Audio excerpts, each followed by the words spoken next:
Hi friends, welcome to Tutors Funny channel.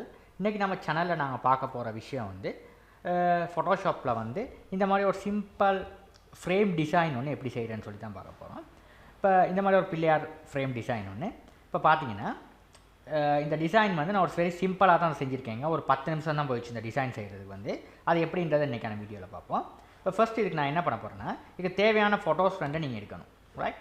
இப்போ நீங்கள் கூகுளில் போய்ட்டு கூகுள் சர்ச்சில் பிள்ளையார்னு அடிச்சிங்கன்னா உங்களுக்கு இந்த மாதிரி பிள்ளையார் ஃபோட்டோஸ் வரும், ரைட்? இல்லை நான் எடுத்த ஃபோட்டோ இந்த ஃபோட்டோ. இப்போ நான் என்ன பண்ண போகிறேன்னா ஒரு A4 ஷீட் ஒன்று எடுக்கிறேன், ரைட்? ஓகே பண்ணுறேன், ரைட்? Blank sheet. இப்போ இதுக்கு வந்து நான் ஒரு கிரேடியன்ஸ் ஒன்று செட் பண்ண போகிறேன். கிரேடியன்ட் செட் பண்ணுறேன். நான் எப்படி கிரேடியன்ட் செட் பண்ண போகிறேன்னா, இப்போ ஒரு கலர்ஸ் வந்து மிக்ஸ் பண்ணி செட் பண்ண போகிறேன். இப்போ வந்து இதில் வந்து என்னது லேயரில் போய்ட்டு new fill layer gradient colour இதுக்கு வந்து மிக்ஸ் பண்ணுறேன். இல்லை இந்த ஆப்ஷனை செலக்ட் பண்ணிட்டு ஃபர்ஸ்ட் வந்து கொஞ்சம் இந்த மாதிரி கிரேடியன்ட் ஒன்று எடுப்போம். கொஞ்சம் அடுத்த வந்து எடுக்க போகிறேன் கொஞ்சம் லைட்டானது. அதே இதில் வந்து லைட்டானது ஒன்று, ரைட்? கொஞ்சம் லைட், இதிலே கொஞ்சம் லைட்டானது கொடுக்க போகிறேன், ரைட்? அடுத்தது வந்து இதை கொடுத்துட்டு இன்னும் கொஞ்சம் லைட்டுன்னா இது லைட்டில் கொஞ்சம் இருக்குது. இந்த மாதிரி ஒரு கிரேடியன்ட் ஒன்று எடுக்க போகிறேன்,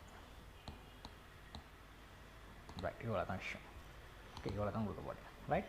கொடுத்துட்டு ஓகே பண்ணுறேன். ஓகே மட்டும் இப்படி தான் வரும் உங்களோட கிரேடியன்ட் இது. இப்போ நான் என்ன பண்ண போகிறேன்னா ஒரு பிள்ளையார் ஃபோட்டோவை எடுக்கிறேன். இப்போ இதில் போய்ட்டு இந்த பிள்ளையார் ஃபோட்டோவை எடுத்து காப்பி பண்ணிவிட்டு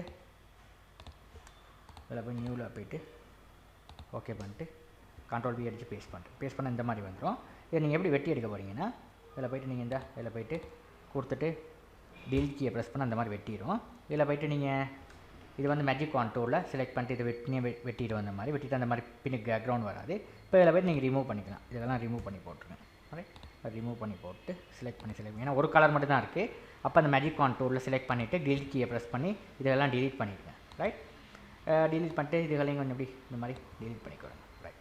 delete பண்ணிவிட்டு இப்போ நீங்கள் என்ன பண்ண போகிறீங்கன்னா Ctrl+D டீசெலக்ட் பண்ணும், ரைட்? இப்போ எல்லாம் delete பண்ணிட்டீங்க. இப்போ பார்த்தீங்கன்னா உங்களுக்கு சிம்பிளாக அந்த மாதிரி இருக்குது. இப்போ இங்கே ஏதாவது துண்டுகள் அப்படி இப்படி இருக்குதுச்சுன்னா இந்த டூலை எடுத்து அந்த இடத்துல செலக்ட் பண்ணிவிட்டு delete கீயை ப்ரெஸ் பண்ணிங்கன்னா delete ஆகிடும், ரைட்? இந்த மாதிரி தான் உங்களுக்கு சில விஷயங்கள் இப்படி செலெக்ஷன் இருந்துச்சுன்னா செலக்டில் போய் டீசெலக்ட் பண்ணிக்கிறீங்க, ரைட்? இப்போ இந்த பிள்ளையார் ஃபோட்டோ அந்த மாதிரி வந்துருச்சு, ரைட்? ஏன்னா ஒரு கலர் தான் இருக்குது பின்னுக்கு பேக்ரவுண்டில். அதனால் நீங்கள் பென் டூலில் எடுத்து கட் பண்ண வேண்டிய அவசியம் இல்லை. பென் டூலில் எடுத்து கட் பண்ணி அகற்றினா பிரச்சனை கிடையாது. ஒரு கலர் இருக்கனால நீங்கள் வந்து இந்த மேஜிக் கான்டூர்லே செலக்ட் பண்ணி நீங்கள் வெட்டிக்கலாம். வெரி சிம்பிள் வேலை. அந்த மேஜிக் கான்டூரில் என்ன ஆகும்னா, அதாவது ஒரு பேக்ரவுண்ட் கலர் மட்டும் இருந்துச்சுன்னா அந்த ஒரு பேக்ரவுண்ட் கலரை மட்டும் செலக்ட் பண்ணும், ரைட்? செலக்ட் பண்ணி கொடுக்கும். நீங்கள் அந்த பேக்ரவுண்ட் கலரை நீங்கள் ரிமூவ் பண்ணிக்கலாம், ரைட்? இப்போ வந்து இதை எடுத்து இதில் போடணும், ரைட்? இது இப்போ தேவையில்லை இந்த ஃபோட்டோ, ரைட்? இப்போ என்ன பண்ண போனால் இதை வந்து Ctrl+T அடிச்சு செலக்ட் பண்ணிவிட்டு ஷிஃப்ட்டை பிடிச்சிக்கிட்டு பெருசாகுங்க.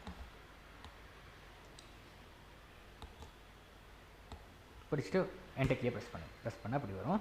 இப்போ கணக்காக அப்படி வச்சுக்கோங்க.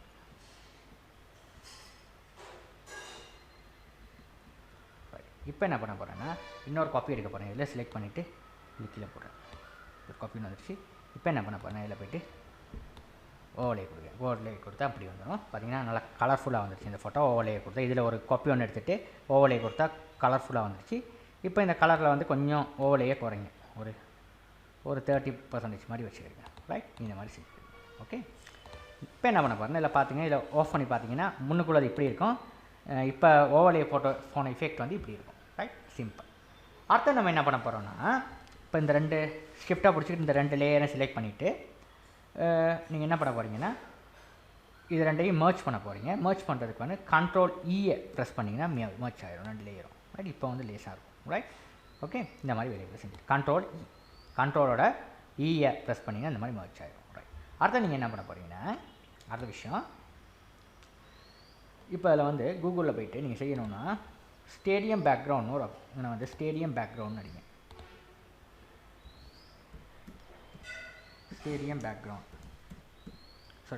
ஸ்டேடியம் லைட்னு அடிப்போம். ஸ்டேடியம் லைட் இமேஜில் போய்ட்டு இப்போ இதில் ஒரு லைட் எடுப்போம். இந்த லைட் எடுப்போம்.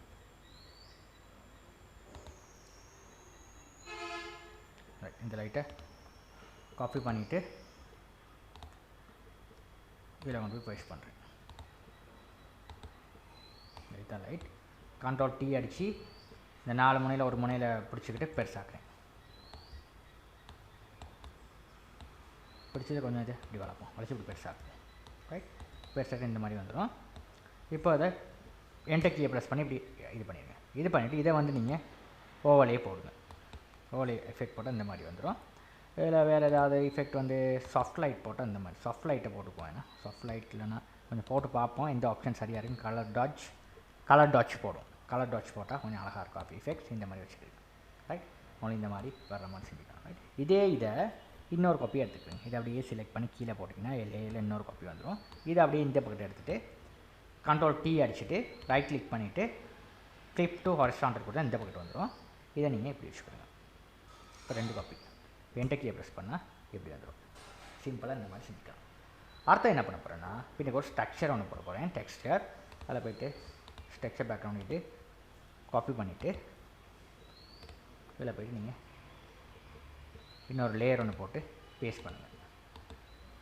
இந்த மாதிரி வந்துடும். ரைட், இப்போ இதை கீழே எடுத்து கீழே போடுங்க. இந்த மேலே எடுத்து போட்டு பரவாயில்ல, கீழே போடுங்க. கண்ட்ரோல் T அடித்து இதை கொஞ்சம் பெருசாக்கி என்டர் கீயை ப்ரெஸ் பண்ணால் இந்த மாதிரி வந்துடும். இப்போ இதையும் வந்து நீங்கள் மாற்றிக்கலாம். கலர் டாட்ச் இந்த மாதிரி ஏதாவது விஷயத்துக்கு கலர் டாட்ச் போடலாம். இந்த மாதிரி மாற்றி பாருங்கள். ரைட், அதாவது கீபோர்டில் வந்து அப் டவுன் கீயோவில் மாற்றினீங்க. இந்த பாருங்க ஓவலையை போட்டால் இந்த மாதிரி ஒரு அழகான எஃபெக்ட் ஒன்று கிடச்சிருக்கு. பார்த்தீங்கன்னா ஓவலையை கொடுத்தா இந்த மாதிரி ஒரு அழகான எஃபெக்ட் ஒன்று கிடச்சிருக்கு. இந்த எஃபெக்ட்டை நீங்கள் யூஸ் பண்ணிக்கலாம். ரைட், இந்த மாதிரி யூஸ் பண்ணிக்கலாம். இந்த மாதிரி போட்டுக்கலாம்.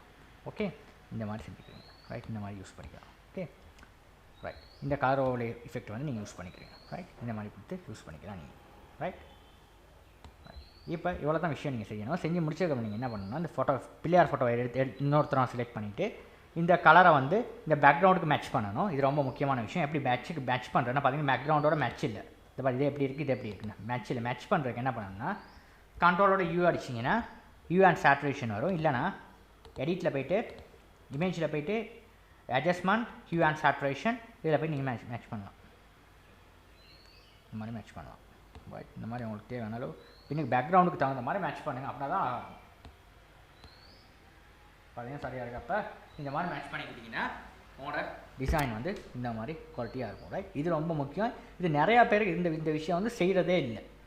சும்மா ஒரு ஃபோட்டோவை தூக்கி போட்டு கலர் பேக்ரவுண்டை வந்து உங்கள் ஃபோட்டோவுக்கு மேட்ச் பண்ணணும். மேட்ச் பண்ணால் தான் உங்களுக்கான டிசைன் வந்து பர்ஃபெக்டாக ஆகும். இந்த மாதிரி செஞ்சிங்கன்னா இதை வந்து கணக்காக பார்த்து செஞ்சுக்கிறீங்க. இந்த மாதிரி செஞ்சுக்கிட்டிங்கன்னா உங்கள் டிசைன் வந்து கலர்ஃபுல்லாக மேட்சிங்காக இருக்கும்.